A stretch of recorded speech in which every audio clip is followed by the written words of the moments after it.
Ça s'appelle le corbeau. Une fois, par un minuit lugubre... Tandis que je m'apesantissais, faible et fatigué, sur maint curieux et bizarre volume de savoir oublié, tandis que je dodelinais la tête, somnolent presque, soudain se fit un peur, comme de quelqu'un frappant doucement à la porte de ma chambre. Ah, c'est quelques visiteurs qui sollicitent l'entrée à la porte de ma chambre. Et cela est rien de plus. Faut avoir peur, là. Mais non, Bart, il crée l'atmosphère. Ah, distinctement, je me souviens que c'était en le glacial décembre, et chaque tison mourant isolé ouvrageait son spectre sur le sol. Ardemment, je souhaitais le jour. Vainement, j'avais cherché d'emprunter à mes livres un sursis au chagrin. Au chagrin de la Lénore perdue. Oh, Lénore! De la rare et rayonnante jeune fille que les anges nomment Lénore. Pour elle, ici, non, jamais plus. Et de la soie, l'incertain et triste bruissement, chaque rideau purpural me traversait, m'emplissait de fantastiques terreurs jamais ressenties encore. Si bien que pour calmer le battement de mon cœur, je répétais... C'est quelques visiteurs qui sollicitent l'entrée à la porte de ma chambre, c'est cela et rien de plus. Mon âme se fit subitement plus forte, et n'hésitant davantage... Monsieur! Dis-je. Ou madame, j'implore véritablement votre pardon, mais le fait est que je somnolais et vous vîntes si doucement frapper, si faiblement vous vîntes heurter à la porte que j'étais à peine sûr de vous avoir entendu. Ici, j'ouvris grande la porte. T'as intérêt à ce que ça me foute la trouille, hein? Les ténèbres et rien de plus.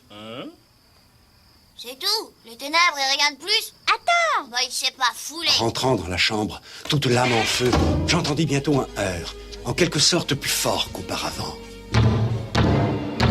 Oh, sûrement. Dis-je. Sûrement c'est quelque chose à la persienne de ma fenêtre. Voyons donc ce qu'il y a et explorons ce mystère. Au large, je poussai le volet, quand avec mains enjouement et agitation d'ailes, entra un majestueux corbeau des 5 jours de jadis. Il ne fit pas la moindre révérence, il ne s'arrêta ni hésita un instant, mais avec une mine de l'or ou de Lady, se percha au-dessus de la porte, se percha sur un buste de Pallas, juste au-dessus de la porte de ma chambre, se percha, siégea et rien de plus. Quoique ta crête soit chenue et rase, non, Dis-je. tu n'es pas pour sûr un poltron spectral, lugubre et ancien corbeau errant loin du rivage de la nuit. Dis-moi quel est ton nom seigneurial au rivage plutonien de la nuit? Le corbeau dit... Va te faire shampouiner. Bart, ça suffit! Il a dit jamais plus, et c'est toujours ce qu'il dira. Ok. L'air, me semble-t-il, devint alors plus dense, parfumé selon un encensoir invisible, Oh, saloperie d'encensoir! balancé par les séraphins dont le pied dans sa chute tintait sur l'étoffe du parterre. Misérable! M'écriai-je. Ton Dieu t'a prêté, il t'a envoyé par ses anges le répit, le Népenthes dans ta mémoire de Lénore. Bois! Oh, bois ce bon Népenthes et oublie cette Lénore perdue. Le corbeau dit... Jamais plus. Oh, que ce mot soit le signal de notre séparation, oiseau ou démon! Hurlai-je en me dressant. Recule en la tempête et le rivage plutonien de la nuit. Ne laisse pas ici une plume comme un gage du mensonge qu'a proféré ton âme. Laisse invioler mon abandon. Quitte le buste au-dessus de ma porte.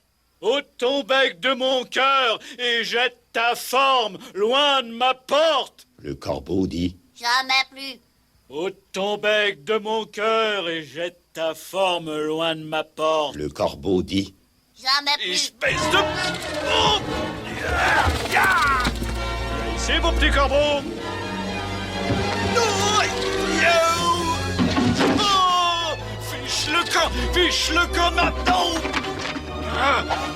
Va-t'en! Non! Jamais plus.